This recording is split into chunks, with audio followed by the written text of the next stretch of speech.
Bueno, pues por fin estamos. Bueno, yo estoy súper emocionado con esta serie porque siempre que tengo la oportunidad de enseñar algo, al final pues termino aprendiendo yo más, repasando un montón de notas, de libros y cuestiones, ¿no? Entonces, hoy nos ocupa la clase número 3. Si no has estado antes, asegúrate de mirar la clase número uno, que fue el reino de Dios en el Antiguo Testamento. Luego tendríamos la clase número 2, que fue el reino de Dios en el Nuevo Testamento. Y hoy vamos a adentrarnos en la clase número 3, que es el reino de Dios y la iglesia de Cristo. La clase en 2 semanas será el reino de Dios y el reino de Dios en nuestra vida diaria. Esa será la última clase, ¿vale? De la serie. Ya me estoy preparando la clase del Antiguo Testamento y si Dios es un malo y tirano. Ya estoy preparando contenido, estoy escuchándome varios libros y releyendo. Eh, bueno, esta clase es telita, ¿vale? ¿Por qué? Va a ser un poco controvertida, porque aquí lo que vamos a tratar de pensar juntos hoy es la relación que tiene esta idea del reino de Dios y la iglesia de Cristo, ¿vale? Y para ello voy a, obviamente, hablar de cuestiones muy pertinentes e importantes a la hora de cómo nosotros utilizamos el lenguaje en nuestra cultura de iglesias y las implicaciones que esto tiene. Así que, de contenido, ¿vale? Tengo lo siguiente. Lo primero que vamos a ver es el poder de las palabras para controlar los comportamientos. En esta clase me parece muy apropiado hablar sobre esto por el uso que se le ha dado al concepto del reino de Dios a la hora de hablar de nuestra práctica como iglesia, ¿vale? Históricamente hablando.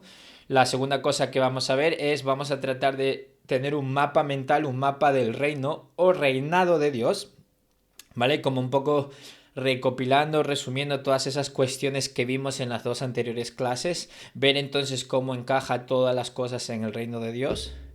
En tercer lugar, vamos a ver la relación que tiene este tema de la Iglesia Universal de Cristo y qué relación tiene este concepto con las iglesias internacionales de Cristo o también conocidas las ICOC, ¿vale? Como International Churches of Christ, que es básicamente el nombre que tenemos todas las familias de iglesias que formamos este movimiento, por así decirlo, ¿vale?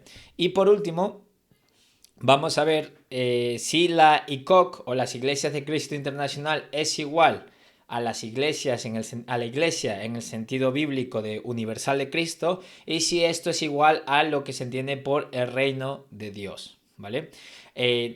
Sí, ya voy a contenerme, ya veremos cada uno de estos, no quiero adelantar nada.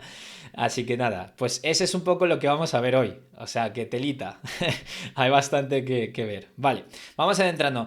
Primero, el poder de las palabras para controlar los comportamientos. Importantísimo. Cuando nosotros utilizamos palabras o términos bíblicos, tenemos que ser muy, pero que muy cuidadosos. Porque fácilmente el modo en cómo utilizamos ciertos términos o ciertas palabras en la Biblia tiene un efecto emocional y espiritual sobre las personas que escuchan y que son enseñadas dentro del contexto de la iglesia. Déjame darte unos ejemplos. Imagínate que yo digo lo siguiente. Las personas de piel negra son seres salvajes, no son personas racionales. Entonces yo estoy definiendo, utilizando la palabra persona, y estoy diciendo ahí que realmente las personas de piel negra son seres salvajes, no son personas racionales como tú y yo, ¿vale? Esa frase, esa manera de yo definir a las personas negras tiene unas implicaciones muy fuertes en cómo yo voy a entonces relacionarme con las personas negras. Por ejemplo, si tú lees las cartas de muchos de muchos políticos como Benjamin Franklin en París, cuando estaba el tema de la conquista en Estados Unidos, se les llamaba savages. Si tú lees las cartas de la época histórica en la conquista norteamericana, te vas a dar cuenta que a los indios de Norteamérica se les llamaba salvajes. Entonces hay gente que utilizaba esa palabra de salvajes como una manera de justificar un trato infrahumano, un trato menos humano, menos humanitario con esas personas. como podéis ver, el modo o las palabras que utilizamos y cómo definimos a las personas o lo que sea tiene una importancia grande en cómo luego nos comportamos con respecto a eso. Otra frase. Un requisito para ir al cielo es que no tengas ningún tipo de posesión material. Si yo defino que para ir al cielo, para ser una persona espiritual, no tienes que tener ninguna posesión material, ningún coche, ningún portátil, nada, con votos de pobreza extrema. Si yo defino que esa es la espiritualidad, entonces toda aquella persona que tenga posesiones materiales, como una casa, etcétera, etcétera, ya no puede ser espiritual. Entonces, aquí os podéis dar cuenta que dependiendo yo cómo defina la palabra espiritual, todo eso tiene una serie de consecuencias muy grandes de quienes entran dentro de esa definición de quién es espiritual y quién no. Y por tanto, luego, pues eso quiere decir que, si este no es espiritual hay que echarlo, si este es espiritual tiene que ser miembro, y genera una cadena de acciones, básicamente. Otro ejemplo, nuestra iglesia es la única iglesia verdadera de Dios. Esta nos suena un poco más cercana en la historia, ¿vale? Entonces, aquí te puedes dar cuenta que esto es otra frase que, claro, habría que ver qué quiere decir esto de iglesia o iglesia verdadera y de Dios, ¿verdad? O sea, esto hay que definirlo. Pero dependiendo de cómo tú definas esto tiene un impacto emocional tremendo en cómo nosotros practicamos nuestro cristianismo y cómo incluso practicamos nuestro evangelismo y cómo incluso nos relacionamos con el otro que está fuera de nuestra congregación, ¿vale? Bien, con esto estos son 3 ejemplos que he pensado, pero básicamente lo que podríamos ver es la siguiente cadena, ¿vale? En primer lugar, vemos que las palabras definen nuestro entendimiento de la realidad. Las palabras son poderosas. Las palabras definen nuestro entendimiento de la realidad. Nuestro entendimiento de la realidad nos presenta un esquema moral y espiritual. Luego, el esquema moral y espiritual nos aporta una idea del bien y del mal. Y por último, las ideas que tenemos del bien y del mal guían nuestra acción y comportamiento. Como os podéis dar cuenta, cada una de esas frases que dije antes, inventadas, siguen esta secuencia.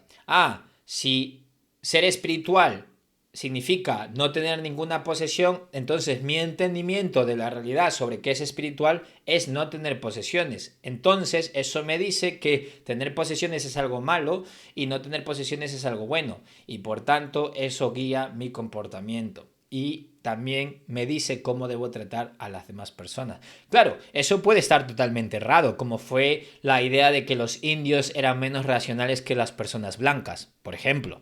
O sea, obviamente estaba mal, pero para que os deis cuenta cómo las palabras, cómo definimos ciertos términos, tiene una influencia enorme en cómo comunidades enteras se han comportado hacia otras comunidades, ¿vale? Por daros algunos ejemplos.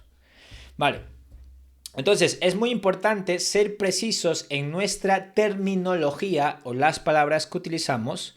El modo en cómo entendemos las palabras bíblicas influye en cómo vivimos nuestras vidas, tanto a nivel comunitario como a nivel espiritual. Vale, espero que hasta ahora haya quedado claro. Vale, pues con esto me gustaría adentrarnos al tema más profundamente. Vale, primero que todo me gustaría que tengamos un mapa del reino o reinado de Dios, ¿vale? Que tengamos una foto completa de todo lo que hayamos visto hasta ahora para entender bien cómo se relaciona esto luego con la iglesia.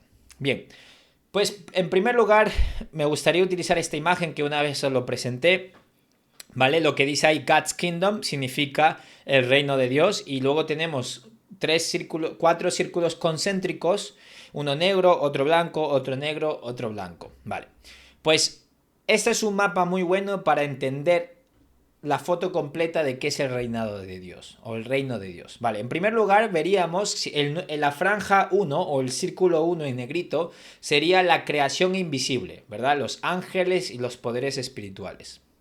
Luego, dentro del reinado de Dios también tendríamos la creación visible, el universo, animales. En tercer lugar, tendríamos la gente malvada y todas las naciones dentro del reino de Dios. Acordaros que todas estas cosas ya las hemos visto en clase 1 y 2, ¿vale? De que Dios es soberano sobre todo el universo entero, sobre todo el cosmos, sobre todos los poderes espirituales. Y todos ellos están dentro de su reino. Pero eso no quiere decir que estén en armonía con Él, que es lo que estoy tratando de explicar. Entonces, dentro del reino de Dios están los ángeles, los poderes espirituales, el universo, los animales, la gente malvada, todas las naciones. Y por último, estarían los santos o hijos de Dios que viven en armonía con Dios. ¿Vale? Que los santos o hijos de Dios que viven en armonía con Dios vendría a ser la Iglesia Universal de Cristo. Todas aquellas personas dentro de todas las naciones del mundo que tienen una relación personal con Jesús. Todas esas personas entrarían dentro del reino de Dios, pero en un estatus de armonía, en un estatus de paz, o como en lenguaje de Jesús, en condiciones de paz. Que Jesús utiliza esa parábola, ¿no? Para hablar de todo aquello. Entonces, esa es la situación que tenemos, ¿vale? En todo esto. Bien. Otro mapita que creo que va a ayudar un poco a complementar el que os acabo de mostrar es el siguiente. Bueno, entonces, perdona, no me estoy adelantando. Entonces, en resumen, la iglesia está en el reino de Dios. La iglesia no es el reino de Dios. La iglesia es parte del reino de Dios. Aquí se entiende esto. Estas son las conclusiones, ¿eh? La iglesia está en el reino de Dios. La iglesia no es el reino de Dios. El reino de Dios es más grande que la iglesia. El reino contiene a la iglesia, por así decirlo. Y la iglesia es parte del reino de Dios, ¿vale? Es parte, pero no es el reino de Dios. El reinado de Dios obviamente es más amplio porque Dios es soberano sobre toda la creación. Y ya vimos en la clase 1 y 2 vimos muchas escrituras, por eso no voy a mirarlas de nuevo, ¿vale? Porque tengo que avanzar con otras cosas que os quiero mostrar hoy. Vale. Bien, otro mapa que está muy bien para mostraros esto es esta imagen que también os estoy mostrando. Entonces, en el color claro tendríamos a las personas de todas las naciones que están en armonía con Dios a través de Jesús. Entonces, por ejemplo, aquí nosotros somos el continente Europe o Europa. Entonces, España está en Europa, ¿verdad? Europa occidental.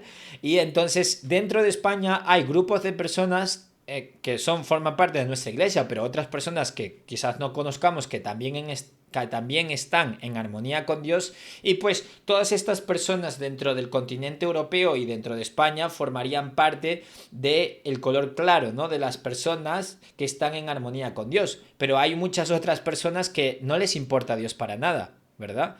Y también que están en España hay personas que no les da igual Dios y les da igual todo. Pues esas personas no están en una relación de paz, de armonía con Jesús.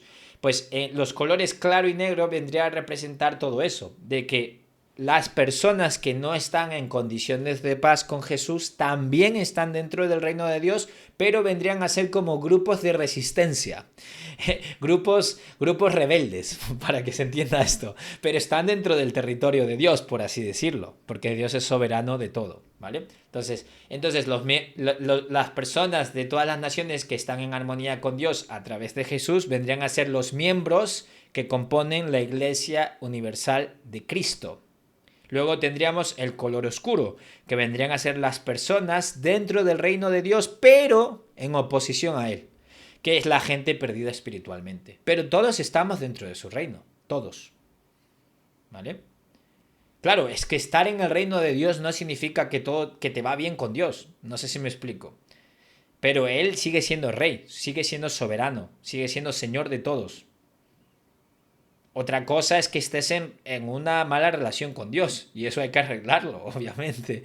Por eso Jesús murió por nuestros pecados, para poder hacer eso posible. ¿Vale? Entonces, ese es un poco el mapa completo. ¿Vale? Entonces vemos aquí esta idea concreta de que la iglesia está en el reino de Dios, que vendrían a ser los miembros que componen esa iglesia universal de Cristo. Vale, bueno, todo esto, como ya veréis, lo voy a colgar en YouTube por si lo queréis ver. Sé que es bastante información, pero espero que estas imágenes os ayuden. Vale, vamos a ver ahora el tema controvertido total, que es la Iglesia Universal de Cristo y las Iglesias Internacionales de Cristo. Vale, aquí voy a tener que dar mucha explicación. Vamos a adentrarnos a ciertos pasajes, ¿vale? Eh, vale, lo primero que me gustaría destacar antes de meterme en este tema es que en el Nuevo Testamento encontramos dos maneras de utilizar la palabra iglesia o en griego eclesia o asamblea, que vendría a ser reunión de personas, ¿vale? Entonces, en el Nuevo Testamento nosotros encontramos dos sentidos del uso de la palabra iglesia. Un sentido universal, global, y luego un segundo sentido o una segunda manera de utilizar la palabra iglesia que vendría a ser concreto, geográfico, local. ¿Vale? Entonces yo podría hablar de la iglesia de Dios en el mundo, que vendría a ser en un sentido muy global la iglesia universal de Cristo, y luego podría hablar de la iglesia de los discípulos de Cristo en Madrid, local, este cuerpo concreto, ¿verdad? Ahora bien, en la SICOC, y si dependiendo de en qué año te hayas bautizado y cuántos sermones de Kip McKean y de otros líderes hayas escuchado, muchas veces se utilizaba las iglesias internacionales de Cristo para hablar que era la Iglesia Universal de Cristo. Es decir, en nuestra cultura de iglesias, al inicio sobre todo, se utilizaba el decir la iglesia, el reino de Dios y la Iglesia Universal de Cristo como si fuesen la misma cosa. Lo que yo voy a demostrar con este punto es que esa es mala teología, es mala enseñanza, eso no es verdad. Entonces vamos ahora a distinguir esos dos niveles del uso de iglesia en su sentido universal y iglesia en su sentido local, geográfico, concreto. Vale, vamos a ver las escrituras. Tú me preguntarás, Carlos, ¿de dónde sacamos esta diferencia de iglesia universal e iglesia concreta? Justifica eso, demuestra que eso está en las escrituras. Vamos a ver 4 escrituras. Vale, ahora primero vamos a ver una escritura que refleja ambos sentidos, tanto el universal como el particular, ¿vale? Para ver de dónde sale esta diferencia. Vale, fijaros en lo que dice Pablo. En 1 Corintios capítulo 1 del 1 al 2. Fijaros el saludo. Pablo está iniciando el saludo en su carta de Corinto, pero dice una cosa súper interesante que cuando yo la leí en su día dije, ¡ah! ¿Qué acabo de leer? No me ha cuadrado algo. O sea, me quedé con un detallito y dije, mira, fijaros, os voy a decir cuál fue el detalle. Dice, Pablo, llamado por la voluntad de Dios a ser apóstol de Cristo Jesús, y nuestro hermano Sóstenes. Es decir, estaba escribiendo a la iglesia de Corinto, Pablo y Sóstenes, ¿vale? Y fijaros lo que dice así. Versículo 2. A la iglesia de Dios que está en Corinto. Ojo aquí, ¿eh? A la iglesia de ¿quién? De Dios que está en Corinto. Y luego coma, a los que han sido santificados en Cristo Jesús y llamados a ser su santo pueblo. Es decir, la iglesia son aquellas personas que han sido santificadas en Cristo Jesús y llamados a ser su santo pueblo. Esas son las condiciones, por así decirlo, que podríamos hablar de qué significa ser iglesia, ¿no? De qué persona cualifica como miembro de iglesia, pues aquellos que han sido santificados en Cristo Jesús, apartados por su sangre, por su perdón, y llamados a ser su pueblo santo. Y fijaros lo que dice después, que aquí es donde yo dije, qué curioso este detalle. Dice, junto con todos los que en todas partes invocan el nombre de nuestro Señor Jesucristo, Señor de ellos y de nosotros. Vale, aquí me gustaría destacar 3 frases. La primera. Primero dice a la iglesia de Dios que está en Corinto. Es decir, la iglesia de Dios no solamente está en Corinto, está en muchas otras partes. Entonces aquí vemos el uso de iglesia en su sentido geográfico particular, ¿no? La iglesia de los discípulos en Madrid, la iglesia de Corinto, etcétera, etcétera. Pero eso no quiere decir que sea la única iglesia de Dios. Es una manifestación o una expresión de la iglesia más grande, ¿no? Que compone. Nosotros somos una congregación que conforma esa iglesia. Vale, luego dice a los que han sido santificados en Cristo Jesús y llamados a ser su pueblo santo. ¿Qué quiere decir esto? Que lo que te hace a ti miembro de ser el cuerpo de Cristo, de ser iglesia de Dios, de formar parte del cuerpo universal de Cristo, independientemente a qué congregación vayas, si se llama Iglesia de Cristo Internacional o si se llama Iglesia en la Isla Cristiana, me da igual. Lo más importante es que esos miembros hayan sido santificados en Cristo Jesús y llamados a ser su santo pueblo. ¿Y cómo lo sabemos? Por lo siguiente. Dice, junto con todos los que en todas partes, no solo Corinto, no solo Madrid, ¿vale? Junto con todos, es decir, por si me dejo a alguien, pues todas aquellas personas que en todas partes invocan el nombre de nuestro Señor Jesucristo, Señor, es Señor de ellos y de nosotros, ¿vale? Entonces aquí vemos todo el sentido global que incluye que Corinto o que un grupo de iglesias que se denomina Iglesias de Cristo Internacional no agota lo que es la Iglesia Universal de Cristo.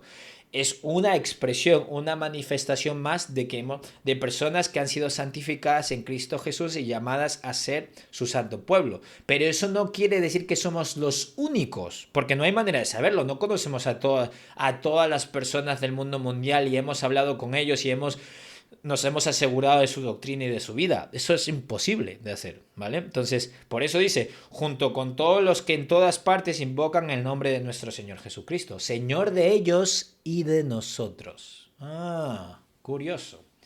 Entonces, Pablo está más preocupado, o Pablo entiende más la idea de iglesia, más que las personas tengan una relación con Jesús real, más que formen parte de nuestro grupito.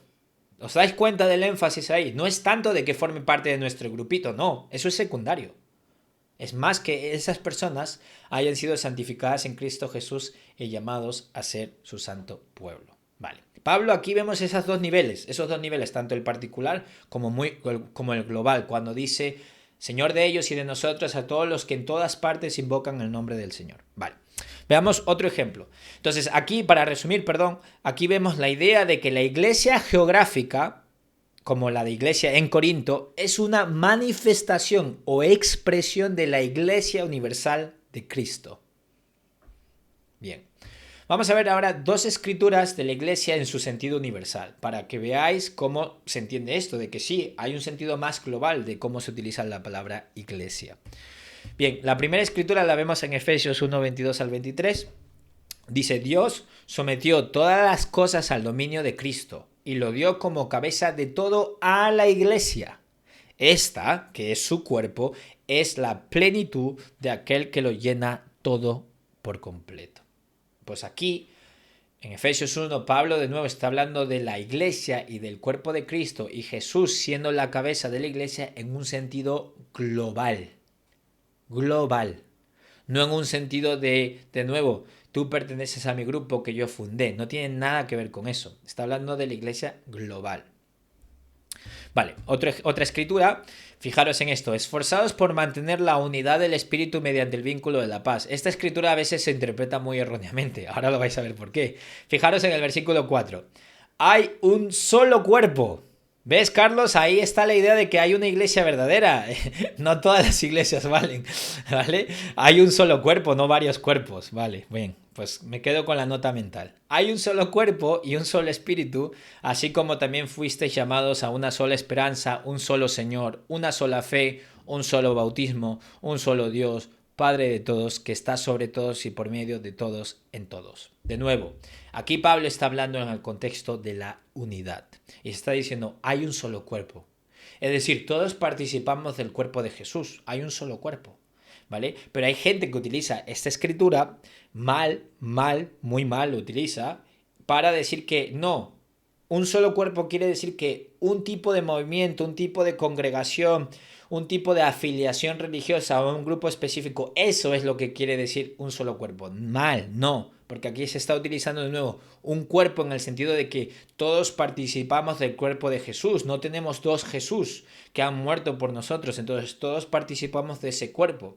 Pero eso no quiere decir que nuestra afiliación religiosa a las iglesias internacionales de Cristo sea el único, sea todo el cuerpo que haya de Jesús. No, nosotros somos una expresión más, porque habrá otras personas que no conocemos en otras partes que pongan en práctica y que hayan sido salvadas por Jesús, que también forman parte de ese cuerpo universal de Jesús.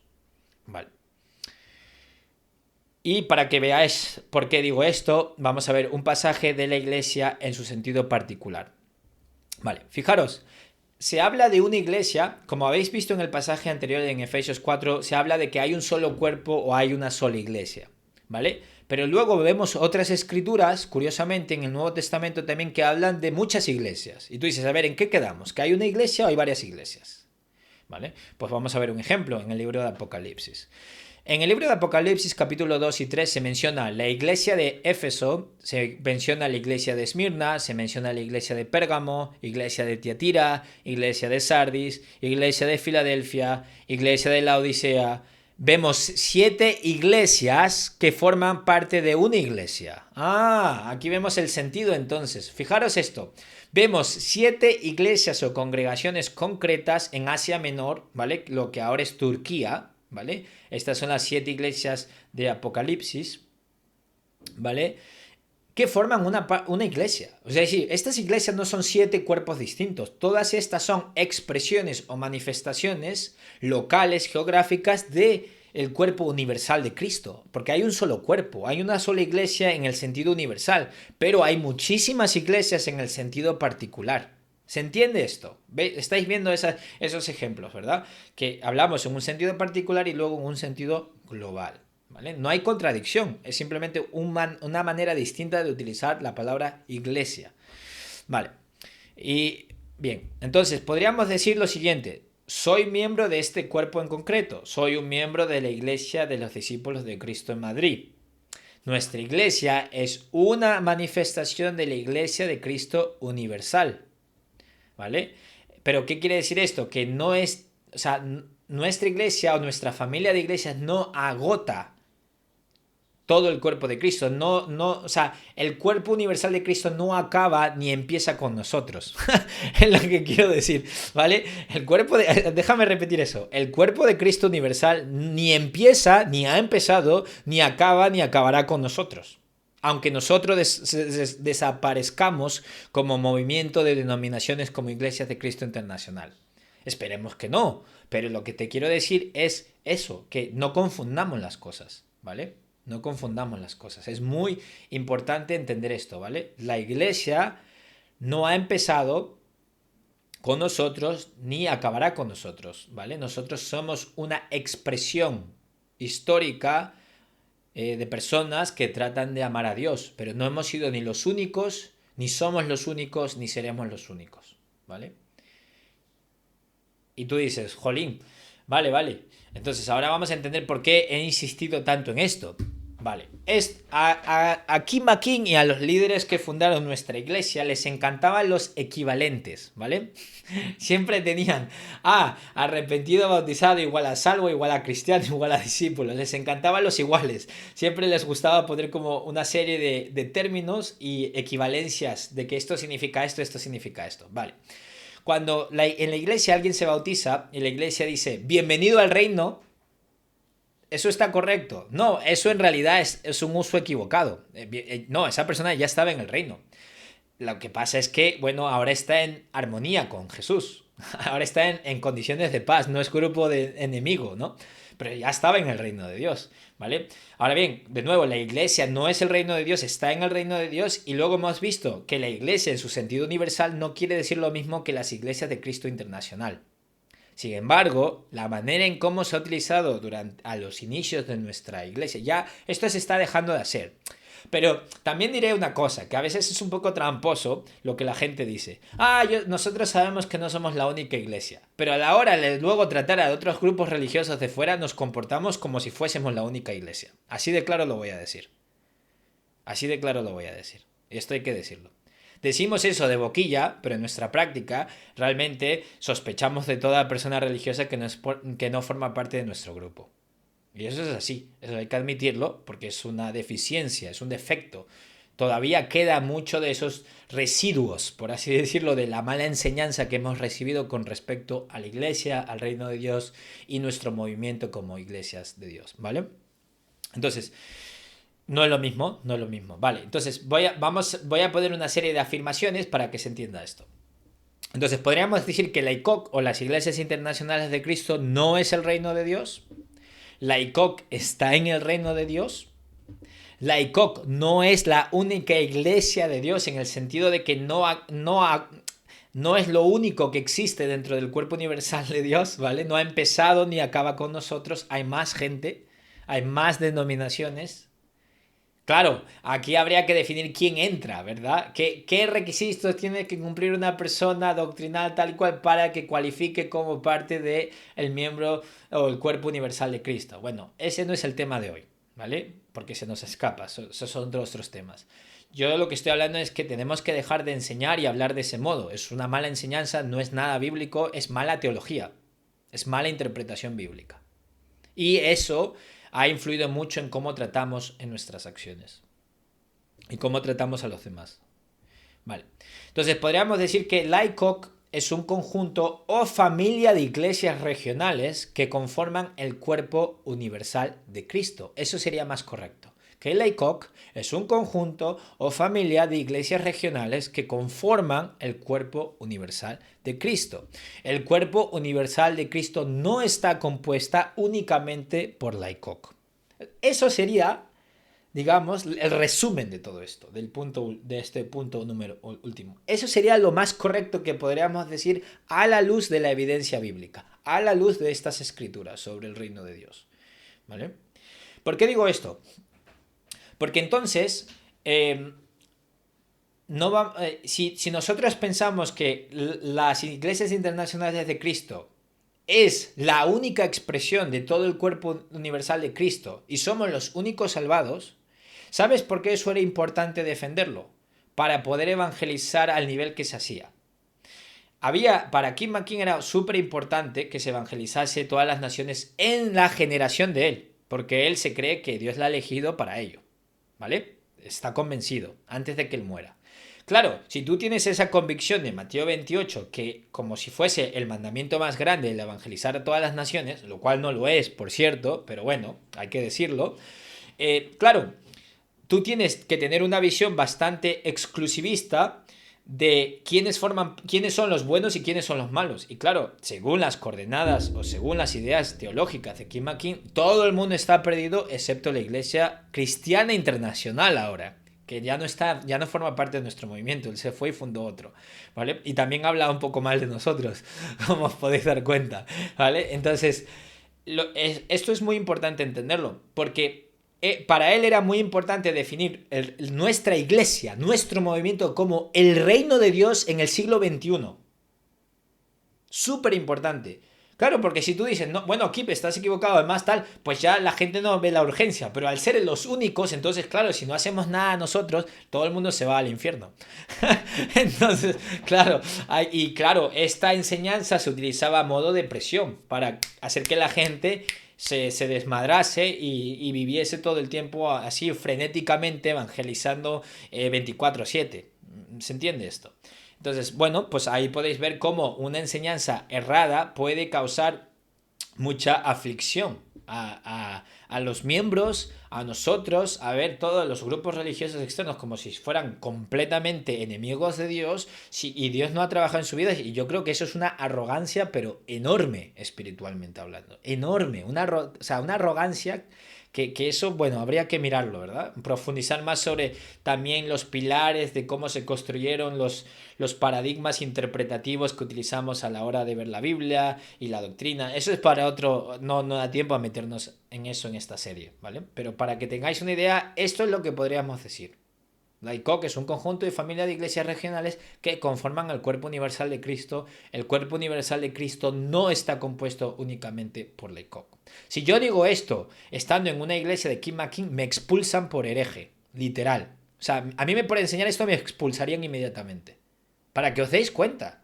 Y me llamarían que yo no soy espiritual y que soy un falso profeta.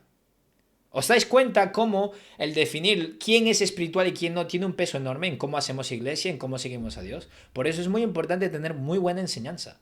Y aquí el que no esté de acuerdo conmigo no pasa nada. Puedes no estar de acuerdo conmigo. Yo te puedo dar todos los recursos y los libros que he leído para llegar a estas convicciones, ¿vale? Y podemos tener un diálogo honesto porque yo también quiero amar a Dios y si estoy equivocado quiero que Dios me lo muestre.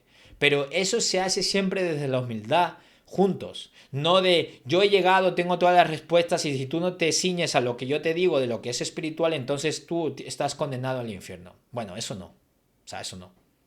Me explico. Son dos actitudes completamente distintas de hablar de este tema. Y por último, formar parte del cuerpo universal de Cristo implica el formar parte de alguna manifestación de su cuerpo, es decir, una iglesia local. Esto también quiero decirlo. Hay gente que cree que puede ser cristiana sin una comunidad de creyentes. Falso. Para tú formar parte del cuerpo universal de Cristo necesitas formar parte de una de sus expresiones locales, geográficas. No vale decir, es que yo paso olímpicamente de ir a alguna iglesia local geográfica porque yo ya formo parte de la iglesia del cuerpo universal de Cristo. Yo no tengo que ir a ninguna geográfica. Bueno, no. Eso es mala doctrina, también es falso. No, o sea, la iglesia local o las congregaciones locales son manifestaciones de ese cuerpo universal. Entonces no puedes participar de ese cuerpo universal si de algún modo tratas de conectarte con una congregación local que intenta amar a Dios. ¿Se entiende esto? Es decir, va a haber momentos muy cruciales en nuestras vidas que quizás por razones circunstanciales no podemos ir a una iglesia o conectarnos tan seguido. Eso es muy distinto. Esa actitud, ese problema es muy distinto a lo que me refiero, de cuando la persona defiende, yo no formo parte de una iglesia porque yo tengo una relación personal con Cristo y paso de la iglesia. O sea, yo no necesito de la iglesia. Pero es que eso es una enseñanza falsa. Porque siempre el cuerpo universal de Cristo se expresa en una iglesia local. Entonces tampoco me valdría eso de yo me relaciono universalmente con Cristo pero localmente con ninguna congregación. Bueno, no, eso tampoco está bien. Entonces, cuidado aquí, ¿eh? No nos vayamos al otro extremo, ¿vale? Hay que mantener las cosas claras aquí.